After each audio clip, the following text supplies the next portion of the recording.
Welcome to Tagalog Bible Voice. Genesis chapter 49, dito tinipon ni Jacob ang lahat ng anak niya. Parang final moment ng isang ama, yung gusto niyang sabihin ang mangyayari sa bawat isa sa hinaharap. Hindi lang ito simpleng blessing, parang prophecy din, kung ano ang magiging direction ng bawat tribo. Tinawag niya isa-isa ang mga anak niya. Si Reuben, ang panganay, dapat sana siya ang pinakamataas. Pero sinabi ni Jacob na hindi na niya makukuha ang pagiging number one.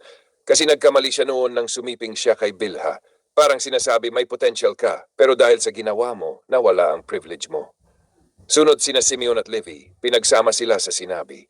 Sabi ni Jacob, marahas sila, lalo na sa ginawa nila sa Shechem. Kaya hindi sila magkakaroon ng sariling solid na lupa, inikalat sila sa Israel, parang consequence ng uncontrolled anger. Pagdating kay Judah, iba ang tono. Pinuri siya ni Jacob. Sabi niya, ikaw ang pupurihin ng mga kapatid mo. At dito lumabas yung famous na linya na mula sa kanya manggagaling ang leadership, parang hari. Sinabi pa na hindi mawawala ang setro sa kanya. Interesting fact, dito nang galing ang lineage ni King David at sa future, si Jesus. Kay Zebulun, sinabi na maninirahan siya malapit sa dagat, parang magiging center ng trade. Kay Isakar naman, parang malakas na manggagawa, pero minsan nagiging submissive. Kay Dan, sabi ni Jacob, maghahatol siya sa kanyang bayan, parang judge, pero may warning din, parang ahas na biglang kakagat, parang may cunning side. Kay Gad, sabi niya, sasalakayin siya ng mga kaaway, pero makakabawi siya. Kay Asher, magiging sagana ang pagkain niya, parang blessed sa resources. Kay Naphtali, parang malayang usa, may freedom at maganda ang pananalita. Pagdating kay Joseph, napakahaba at napakaganda ng blessing. Sabi ni Jacob, siya ay parang mabungang puno. Kahit inatak siya ng iba, nanatili siyang matatag dahil sa Diyos. Parang kinikilala niya ang lahat ng pinagdaanan ni Joseph, yung betrayal, yung hirap, pero sa dulo, pinagpala pa rin siya. Kay Benjamin, sinabi na parang lobo, malakas at mandirigma. Pagkatapos niyang magsalita sa lahat, nagbigay si Jacob ng final instruction. Sabi niya, ilibing ninyo ako sa kuweba ng Makpela, kung saan nakalibing sina Abraham at Isaac. Parang gusto niyang bumalik sa lupain ng pangako kahit sa kamatayan. At pagkatapos nun, humiga siya at doon siya namatay. Tahimik, parang natapos na niya ang misyon niya. Ang lalim ng chapter na ito, makikita mo na ang bawat tao may kanya-kanyang story at consequence. Yung mga ginawa nila noon, mabuti man o mali, may epekto sa future nila. Pero makikita mo rin ang grace ng Diyos. Kahit may mga pagkakamali, may purpose pa rin. Lalo na kay Judah, hindi siya perfect, pero siya ang pinili para sa linya ng hari.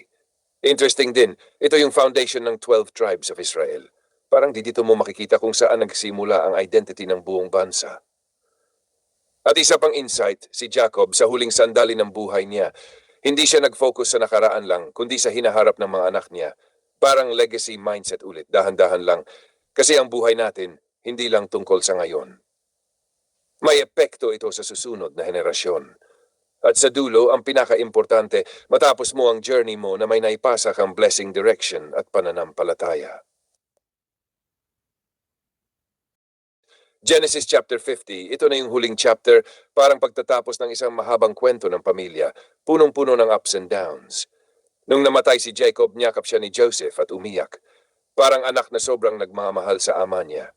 Tapos inutusan ni Joseph ang mga manggagamot na iembalsamo si Jacob. Ginawa ito sa loob ng 40 days ayon sa Egyptian custom. At nagluksa ang Egypt ng 70 days. Isipin mo yun, ganun kalaki ang respeto nila kay Jacob.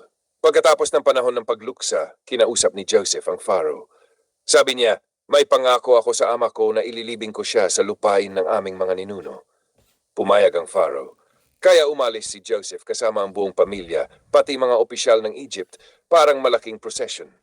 Dinala nila si Jacob sa Canaan, sa kuweba ng Makpela, kung saan nakalibing sina Abraham at Isaac. Doon nila siya inilibing. Parang pagbabalik sa pinagmulan sa lupang ipinangako ng Diyos. Pagbalik nila sa Egypt, may bagong takot ang mga kapatid ni Joseph. Iniisip nila, ngayon wala na si Papa, baka gantihan na tayo ni Joseph. Parang lumabas ulit ang guilt nila. Kaya nagpadala sila ng mensahe, sinasabi na parang bilin daw ni Jacob na patawarin sila. Tapos pumunta sila kay Joseph, yumuko at sinabi, kami ay yung mga alipin. Pero si Joseph, umiyak ulit. Parang nasaktan siya na ganun pa rin ang tingin nila sa kanya. Sabi niya, huwag kayong matakot. Ako ba ang Diyos para magparusa? Totoo, masama ang ginawa ninyo sa akin. pero ginamit ito ng Diyos para sa mabuti to save many lives. Grabe, no? Ito yung pinaka-powerful na realization. Hindi niya dinenya ang sakit, pero nakita niya ang mas malaking plano. Sinabi pa niya, huwag kayong matakot, alagaan ko kayo at ang inyong mga anak. At pinanatag niya ang loob nila. Pagkatapos noon, nanatili si Joseph sa Egypt kasama ang pamilya niya. Nabuhay siya ng 110 years at nakita pa niya ang mga apo at apo sa tuhod niya, parang full life. Bago siya mamatay, sinabi niya sa mga kapatid niya, darating ang panahon na dadalawin kayo ng Diyos at ilalabas kayo mula sa Egypt, pabalik sa lupain ng pangako. Pinangakuan niya sila na dalhin ang kanyang mga buto kapag nangyari iyon. At nung namatay siya, inembalsamo rin siya at inilagay sa kabaong sa Egypt. At doon nagtatapos ang Genesis. Ang lalim ng lesson dito, ito yung perfect ending ng kwento ni Joseph. Hindi revenge, kundi forgiveness. Hindi bitterness, kundi understanding. Yung mga nangyaring masama, hindi niya hinayaan na sirain siya. Sa halip, nakita niya na may ginagawang mabuti ang Diyos sa likod ng lahat. Interesting din. Parehong sina Jacob at Joseph, kahit nasa Egypt sila, ang puso nila nasa promised land pa rin. Parang reminder na may mas malaking plano beyond sa kasalukuyan. At isa pang insight, ang tunay na maturity, makikita mo kapag kaya mong patawarin kahit may dahilan ka para magalit.